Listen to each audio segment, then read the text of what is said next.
I want to first say something about the way our mainstream media dealt with the nomination process this past week. And I've given this a lot of careful thought. So here goes.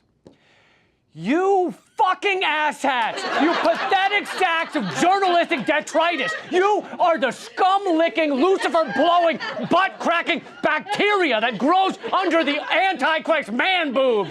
You donkey-diddling, horse-fingering, ignorant, paid-off, sycophantic, psychopathic rat shit! You should never report on anything bigger than a PTA meeting again!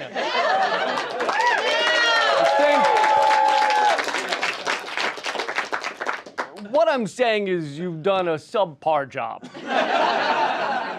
Here, I'll let Bernie supporters explain it to you.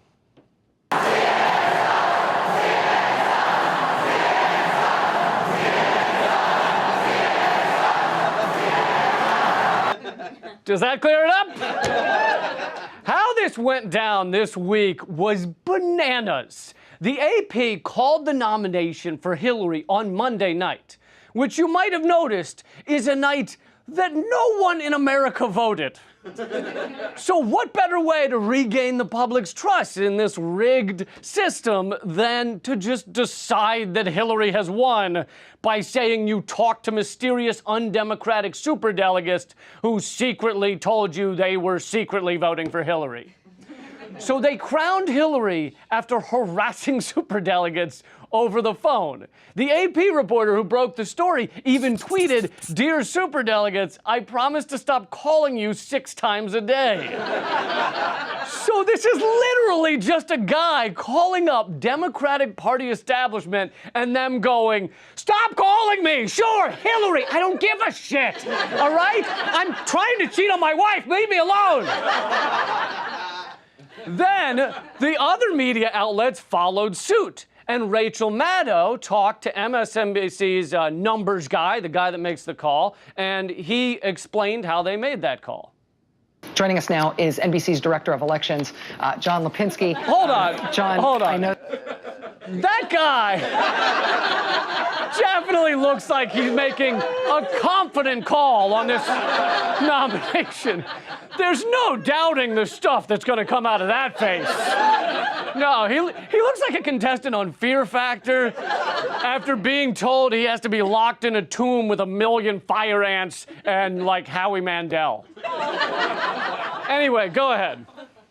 Can you explain how NBC arrived at this decision? Sure. I want to say it definitely was not a rush to judgment. It's the delegate math. As everybody is talking about, there's pledged delegates and superdelegates. And the superdelegates, as you noted earlier, is essentially based on interviews. These NBC News has essentially had an exhaustive process where we've called up these superdelegates and basically asked them, who are you going to support? And tried to get them to tell us. Okay, so they made this call of presumptive nominee by polling superdelegates, calling superdelegates, even though they can change their minds later. Is that really how we should decide such a pivotal thing in our country? By a poll? Luckily, someone does have the answer. Someone named Rachel Maddow. This is her the following night when the polls closed in New Jersey. Until there's voting, there's absolutely, literally zero data on which to project anything going for this evening. So you never project a result based on polling ahead of the election day itself. Oh, you never project a result based on polling. Oh, you mean you never project a result based on polling except the presidential nomination that you projected the night before. Jesus Christ. Last week on this show, I offered a piece of delicious cake to anybody in the media who could remember superdelegates don't vote until July 25th. And no one claimed the cake! Not one person! It's gonna go bad now, you assholes, all right? I can't eat that whole thing myself. So the corporate media keeps telling us to now celebrate this grand moment in history. Okay, first, I only need to celebrate if the candidate is a good person who stands for Oh, I don't know, anything? Hey, here's the first female corporate election fraud presidential nominee, brought to you by the good people at Goldman Sachs and Monsanto. Oh, well, break out the champagne. Break out the champagne. And secondly, she's not the first woman to be a presidential nominee. Jill Stein was the nominee for the Green Party just last election cycle. And there are many others. So yeah, anybody who isn't celebrating Hillary is a misogynist. Meanwhile, you're bulldozing over history to knock other women out of the way. Sorry, ladies, you weren't on a corporatist party platform, so you don't count. Out of the way, Victoria Woodhull, who was a presidential nominee in 1872. You mean nothing in your sepia photos. You're no Hillary. Welcome to Redacted Tonight. I'm Lee Camp. Now let's take the news from behind. So, I'm not yet done going over just how bad our mainstream media was this week. After they sprayed their premature nomination all over the country, it spread like a virus everywhere. So I decided to map the progression toward insanity. It started with that AP reporter announcing Hillary as the nominee on Monday night. AP then tried to walk that back by saying, no, she's the presumptive nominee, but it was too late.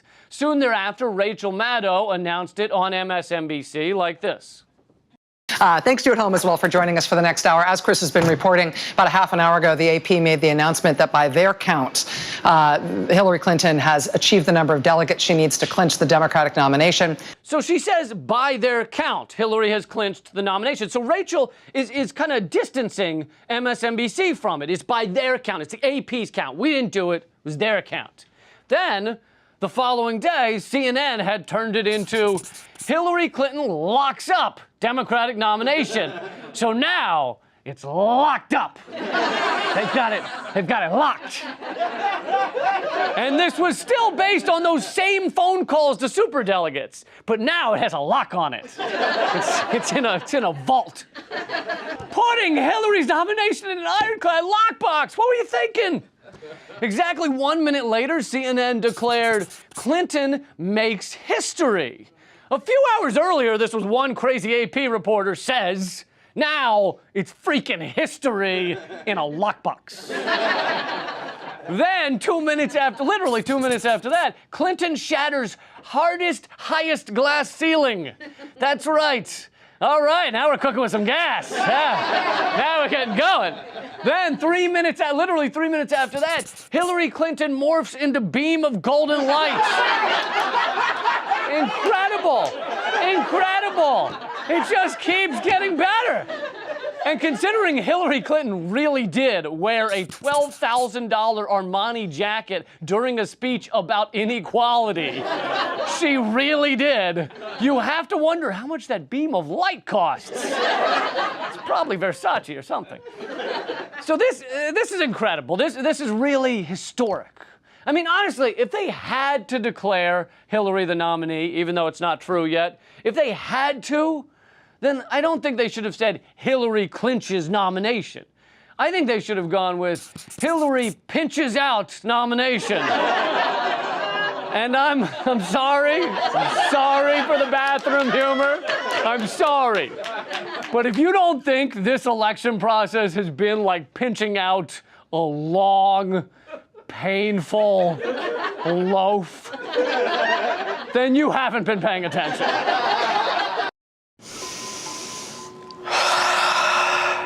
Namaste, Bernie Sanders supporters. I'm Troy, a professional political wellness coach and trauma expert, and former member of the Black Bloc Anarchist Collective.